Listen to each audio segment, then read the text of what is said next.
আসসালামু আলাইকুম। ইয়াম ফুডিজের আরেকটি নতুন রেসিপি দেখার জন্য আপনাদের সবাইকে স্বাগত জানাচ্ছি। আজকে আমি আপনাদের সাথে শেয়ার করব চুলায় তৈরি ভ্যানিলা স্পঞ্জ কেকের রেসিপি। এই কেকটা এতটা সফট, আপনারা অনায়াসে পেস্ট্রি কেকের বেস হিসাবে ব্যবহার করতে পারবেন।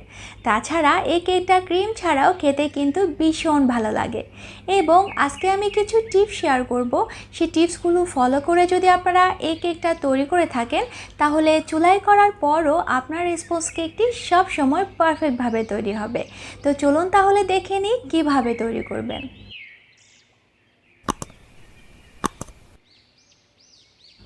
প্রথমে স্পঞ্জ কেকের জন্য শুকনো উপকরণ কতটুকু লাগছে সেটা দেখিয়ে দিচ্ছি। তার জন্য এখানে আমি 1 কাপ পরিমাণ আটা নিয়ে নিলাম। আপনারা চাইলে ময়দা দিয়েও করতে পারেন। এখন দিয়ে দিচ্ছি 1 চা চামচ বেকিং পাউডার। এবার দুইটি উপকরণকে একসাথে একটু চেলে নিচ্ছি। চেলে নেওয়া হয়ে গিয়েছে, এই বাড়তি অংশগুলো আমি ফেলে দিব। এইবার একটু ভালো করে মিশিয়ে নিচ্ছি। তো চলুন এরপরে কি করবেন এবার সেটা দেখিয়ে দিই। এখানে আমি একটি বাটি নিয়েছি, আর এই বাটিটার ভেতরে আজকে আমি কেকটা তৈরি করব। তার জন্য এখানে 1 চা চামচ তেল দিয়ে দিলাম এবং তেলটাকে খুব ভালো করে ব্রাশ করে নিচ্ছি।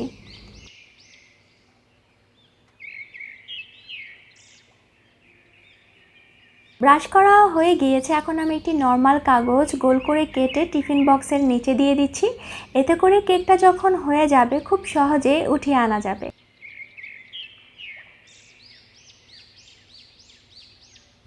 এখানে আমি রুম টেম্পারেচারে থাকা 3টি ডিম ভেঙে নিয়েছি।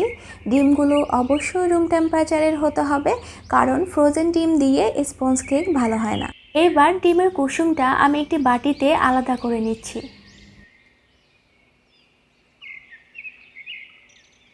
এখন আমি একটি ইলেকট্রিক বিটারের সাহায্যে ডিমের সাদা অংশটাকে 2 মিনিটের মতো বিট করে ফোম তৈরি করে নিব।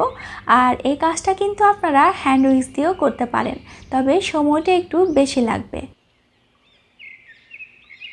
এখন আমি 1 কাপ পরিমাণ পাউডার চিনি 3 বারে বিট করতে করতে ডিমের ফোমের সাথে মিশিয়ে নেব।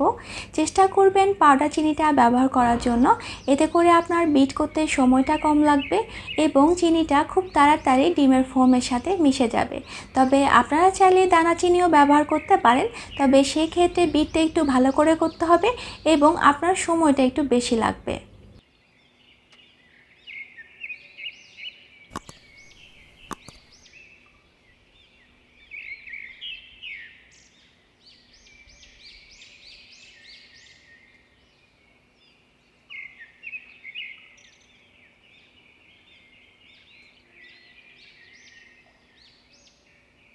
চিনিটা খুব ভালো করে মিশে গিয়েছে। এখন আমি ডিমের কুসুমটা দিয়ে 1 মিনিটের মতো বিট করে নিব। ডিমের কুসুমটা দেওয়ার পরে খুব বেশি বিট করার দরকার নেই। তারপর আমি বাকি উপকরণগুলো দিয়ে দিব।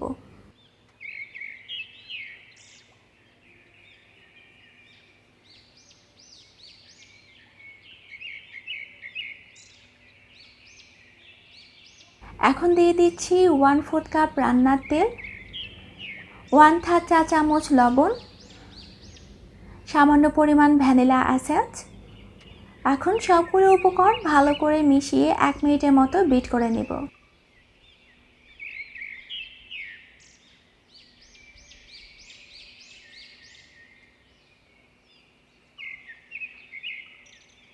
কেকের জন্য লিকুইড ব্যাটারটা তৈরি হয়ে গিয়েছে। এখন আমি যেই শুকনো উপকরণটা চেলে রেখেছিলাম সেটা দিয়ে দিচ্ছি, তবে একসাথে সবটা দিচ্ছি না, আমি 2 বারে মেশাবো। আর যখন শুকনো উপকরণটা কেকের ব্যাটারের সাথে মেশাতে যাবেন তখন এক পাশ থেকে মেশাতে হবে, খুব বেশি উল্টাপাল্টা নাড়াচাড়া করা যাবে না, এতে করে ডিমের ফোমটা নষ্ট হয়ে যাবে, তখন আর আপনার কেকটা সফট হবে না।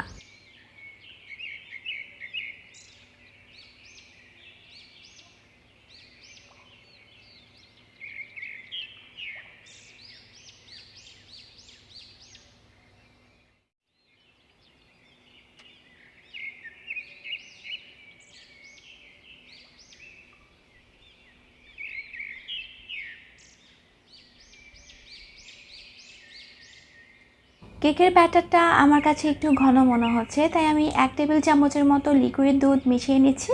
তবে আপনাদের যদি প্রয়োজন হয় তাহলে আপনারা আরও একটু মিশিয়ে নিতে পারেন। কেকের ব্যাটারটা পারফেক্ট ঘনত্বে আছে কিনা সেটা বোঝার জন্য একদম উপর থেকে কেকের ব্যাটারটা নিচের দিকে ঢালবেন। যদি দেখেন একটু ভাঁজ ভাঁজ হয়ে পড়ছে নিচের দিকে, তার মানে বুঝতে হবে আপনার কেকের ব্যাটারটা একেবারে পারফেক্ট ঘনত্বে আছে।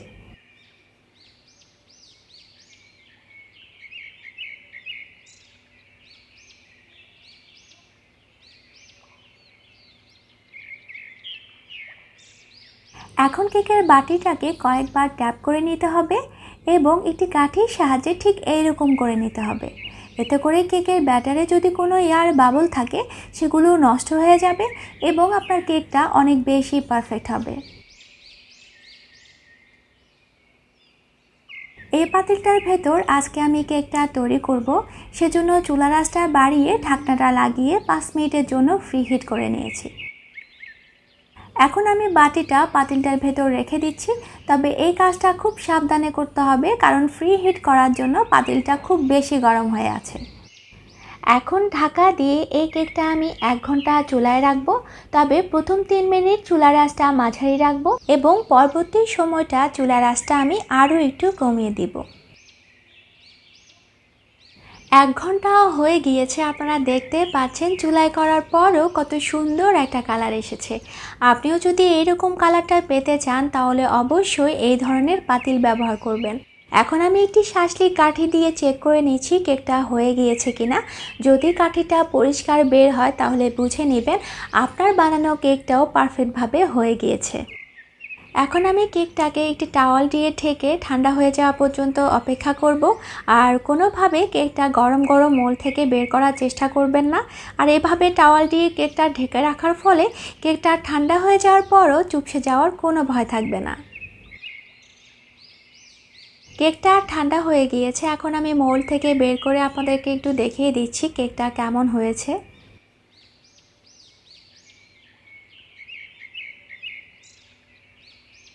আপনারা দেখতে পাচ্ছেন ব্যাপারটা কত সহজে উঠে যাচ্ছে।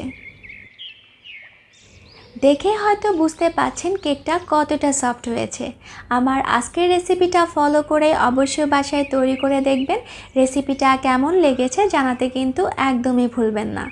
আর আমার চ্যানেলের কোনো রেসিপি ফলো করে যদি কিছু তৈরি করে থাকেন, আপনার রেসিপি ছবি কিংবা শর্ট ভিডিও আপনি আমার গ্রুপে শেয়ার করতে পারেন। আমার ফেসবুক গ্রুপের লিংক আমি আমার এই ভিডিওর ডিসক্রিপশন বক্সে দিয়ে দিয়েছি। কথা হবে আপনাদের সাথে অন্য কোনো ভিডিওতে নতুন কোনো রেসিপি নিয়ে। সে পর্যন্ত ভালো থাকবেন সবাই। আল্লাহ হাফেজ।